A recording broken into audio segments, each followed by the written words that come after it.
The Mysterious Tadpole by Stephen Kellogg.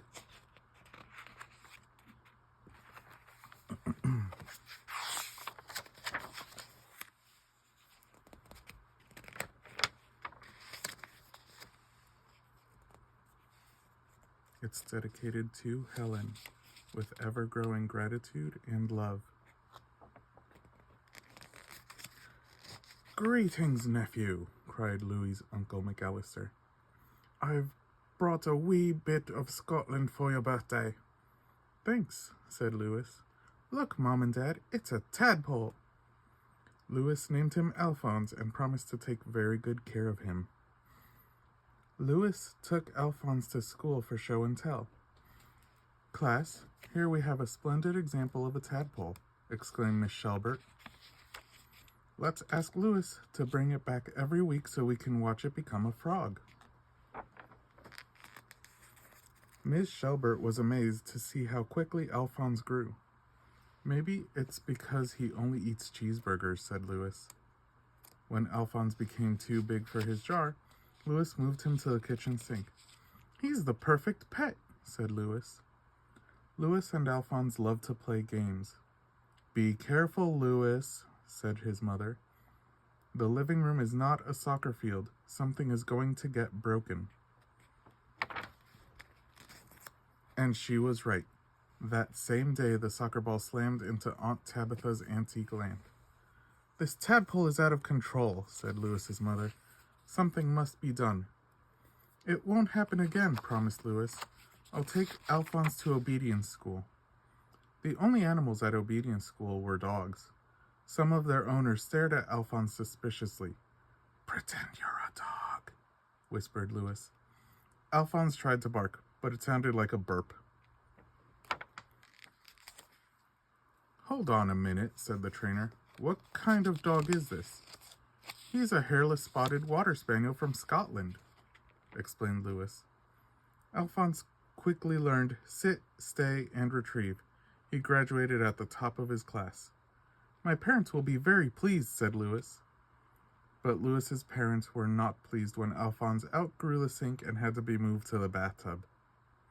"The shower is too crowded," complained Louis's father. "This bathroom is a mess," moaned Louis's mother. At least Louis's classmates enjoyed Alphonse, who was still making weekly visits. "Wow, show and tell is more fun than recess," they yelled. But one day, Miss Shelbert decided that Alphonse was not turning into an ordinary frog. She asked Louis to stop bringing him to school. By the time summer vacation arrived, Alphonse had outgrown the bathtub. "We could buy the parking lot next door and build him a swimming pool," suggested Louis. "Be sensible," declared Louis's parents. "Swimming pools are expensive. We're sorry, Louis, but this situation has become impossible. Tomorrow you will have to take your tadpole to the zoo." "But I can't put my friend in a cage," cried Louis. That night, Louis was very sad until he remembered the gym in the nearby high school had a swimming pool. Louis hid Alphonse under a carpet and smuggled him inside. "Nobody uses this place during the summer," whispered Louis. "You'll be safe here." After making sure that Alphonse felt at home, Louis said goodbye. "I'll be back tomorrow with a big pile of cheeseburgers," he promised. Louis came every afternoon to play with Alphonse. In the mornings, he earned the money for the cheeseburgers by delivering newspapers. The training continued as well.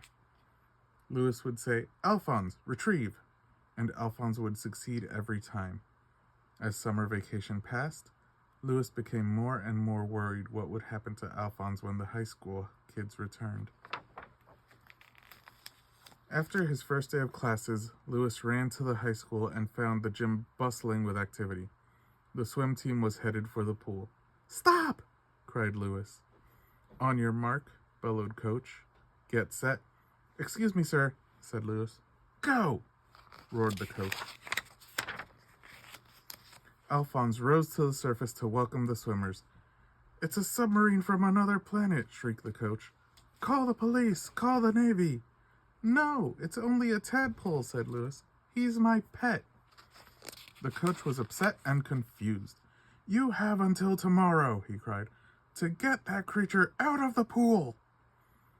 Lewis telephoned his friend Miss Severs, the librarian, and asked for her help. I'll be right there, she said. Miss Severs rushed to meet Lewis at the high school. When she saw Alphonse, she was so startled that she dropped her purse into the water. Retrieve, said Lewis, and Alphonse did. Where did this astounding animal come from? Cried Miss Severs. He was a birthday gift from my uncle, Lewis replied. Miss Severs telephoned Uncle McAllister. Oh, the wheat tadpole, he said. Why, he came from the lake nearby. It's the one folks call Loch Ness. Brace yourself, Lewis, Miss Severs said. I believe your uncle found the Loch Ness monster. I don't care, cried Lewis. Alphonse is my friend and I love him.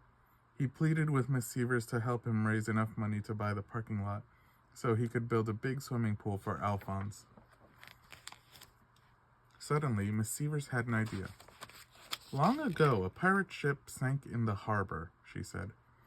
No one has ever been able to find it, or its treasure chest, but perhaps we can. The next morning, they drove to the harbor and rented a boat.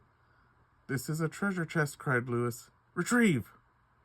Alphonse disappeared into the water and returned with the chest. It was filled with gold and jewels. Let's buy the parking lot and get to work, cried Miss Severs.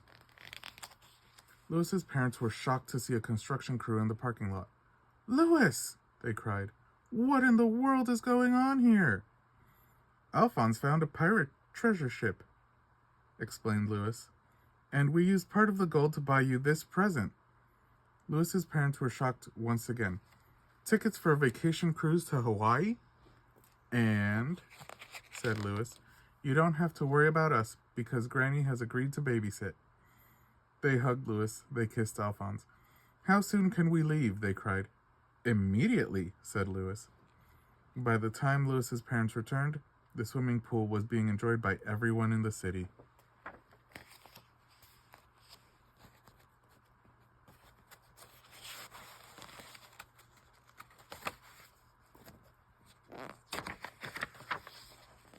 A week later, Lewis said, Alphonse, tomorrow's my birthday, which means you've been my best friend for a whole year. The next day, Uncle McAllister arrived for the party. Greetings, Lewis, my lad, he exclaimed. I've come with a curious stone from the hills of Scotland. Happy birthday. Wow, thanks, said Lewis. Suddenly the stone began to tremble and crack.